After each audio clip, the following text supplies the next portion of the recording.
ఆంధ్రప్రదేశ్ రాజధాని అమరావతికి కేంద్ర ప్రభుత్వం ఒక భారీ ప్రాజెక్ట్ ని ప్రకటించింది. ఇక్కడ సెంట్రల్ సెక్రటేరియట్ నిర్మాణానికి సంబంధించి సిపిడబ్ల్యూడి పంపిన ప్రతిపాదనకు కేంద్ర కేబినెట్ అధికారికంగా ఆమోదం తెలిపింది.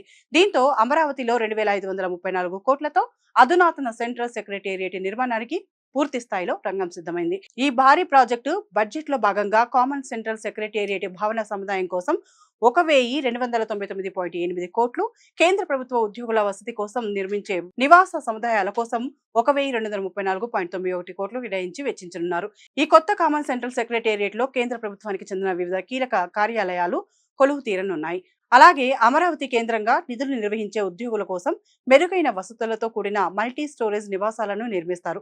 ఈ ప్రతిష్టాపన నిర్మాణం కోసం సిఆర్డీఏ ఇప్పటికే 22.53 ఎకరాల భూమిని కేటాయించింది.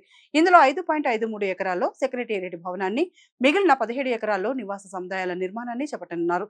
దీంతో సమీప భవిష్యత్తులో ఏపీకి సెక్రటేరియట్ భవనం కళ సాకారం కానుందని తెలుస్తోంది.